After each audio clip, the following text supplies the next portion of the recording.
So Game of Thrones has come to an end. After 8 seasons, an era is over. It's been a long and arduous journey to get here.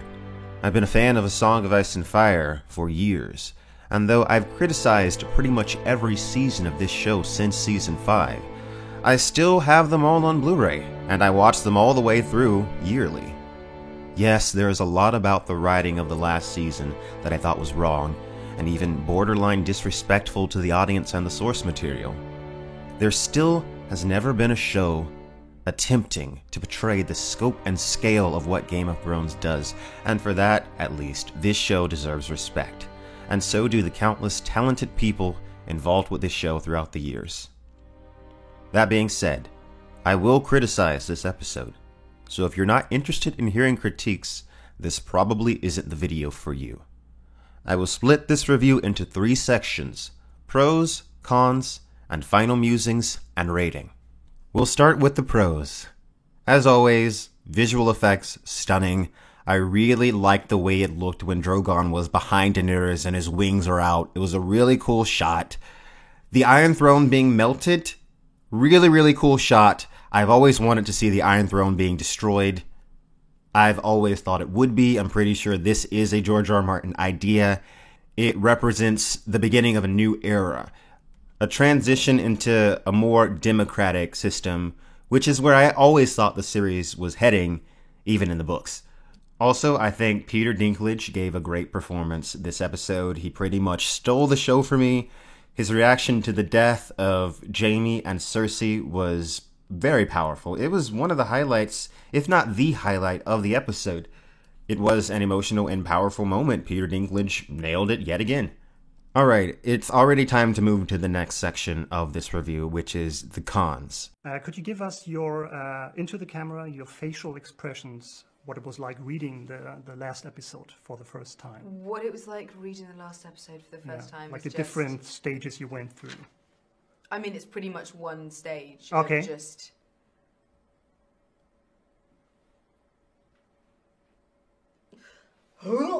Now, I just want to say this episode was pretty lackluster. I try to be objective most of the time, and sometimes I fail. But if I'm being honest with myself right now, after 7 seasons, this episode just fizzled out, and this ending was not very satisfying. It wasn't bittersweet. It just kind of feels rushed. And I just really can't buy this new characterization of Daenerys as this hyper-delusional, tyrannical person who doesn't see why it's wrong to murder innocent women and children in the street with a dragon. Her answer to Jon Snow didn't even make sense. I don't even understand her internal reasoning, and that's what really bothers me about it. If Cersei is using the people as a weapon against you, go to the Red Keep and burn it down to the ground with Cersei in it and the people inside of the Red Keep. I don't understand why the people on the street are a threat to you. The people on the street are not a weapon. They're not a threat. The people in the castle, that's Cersei's shield. That is Cersei's weapon. Take out that. So I'm struggling to understand Daenerys' internal reasoning. It just doesn't make sense to me. I mean, this whole concept of madness that everyone keeps spitting out around the internet is so tremendously vague, and it is not sufficient. It is not sufficient enough of an explanation here. For this to have had been impactful, we would have had to sympathize with Daenerys, and we would have had to see and recognize the tragedy of her character, and we would have had to understand how she had gotten to this place. But I just felt like it all just came across so poorly, and it was just like she comes out and she's just like, now that I've taken Westeros, I want to take over the entire world and burn who knows how many people. Daenerys has always been so self-analytical. She has always been the one to look back and be like, am I becoming like my father? Am I going mad? And I just think it's so strange here that she has zero self-awareness. It's like they took all of her self-awareness away. What happened in this episode was very predictable. It was obvious pretty much from the beginning that Jon Snow was going to kill Daenerys. And the moment he got closer, I'm sure we all knew what was going to happen. But then what I don't understand about this is why Drogon spared Jon Snow and then turned around and set the Iron Throne on fire and just melted it to pieces. I know that Jon Snow is a Targaryen, but that doesn't mean that Drogon wouldn't be furious that he killed his mother. I mean, why would he destroy the Iron Throne? I feel like it would have made more sense for Daenerys to destroy the Iron Throne and say, I'll build a new throne to go along with the new world that I'm planning. In fact, that's what I thought was going to happen. I thought, okay, she'll destroy the Iron Throne to go along with the new world that she's building. But then how does it make sense for her to die and then Drogon for no reason to destroy the Iron Throne? He's a dragon. Why does he even care? Pretty much the entire episode after Jon Snow killed Daenerys was extremely boring. It was almost a perfect ending. The only person here that didn't get a happy ending was Daenerys. Jon Snow is reunited with Ghost and he goes back up north where he already was for most of the show anyway. Sansa becomes Queen of the North. Arya is sailing across the Sunset Sea. Tyrion is the hand of the king again, and Sam's on the small council with Bronn and Brienne and Davos. This was the closest thing to a fairy tale ending that we could have gotten. You know, I was half expecting Drogon to fly Daenerys to the mountains of the Morn over in a shy by the shadow and drop her into the volcano, and then it cuts to her face and then her eyes open and it's like fiery red and it's like dun dun dun, set up for the spin-off Mad Queen Returns or something. I don't know. You know, funny enough, I don't have any specific cons for this episode. It was, like I said, pretty boring, pretty deflating, and it just left me with a feeling of emptiness as I watched it. When Bran said that he would find Drogon, that he would see if he could find Drogon, I got a glimmer of hope. Maybe we get a final scene with Bran. There's a twist in him doing something nefarious, but nope, it's just left kind of ambiguous. And with that being said, we can lean into my final musings.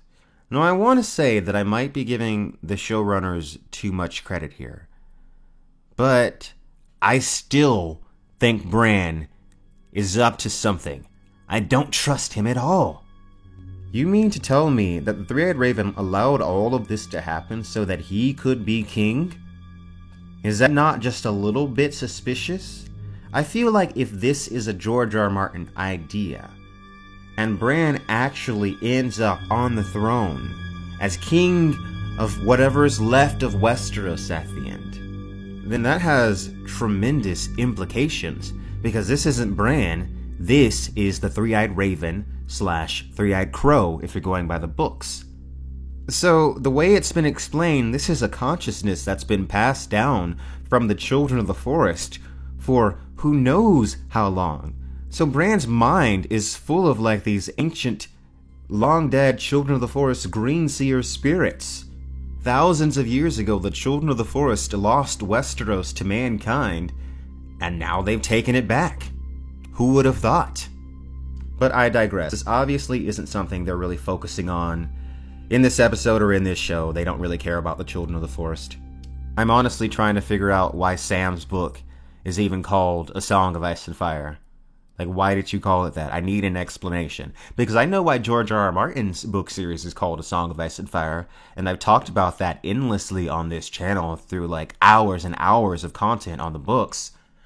But I see no Song of Ice and Fire here. I see a Game of Thrones that's been played and won by Bran, but I see no Song of Ice and Fire. I honestly think these last several seasons, season 6 on, have had a lot of George R. R. Martin ideas in them, but they're very shallow, very surface level. It doesn't have the depth that we know George R. R. Martin would deliver in a novel.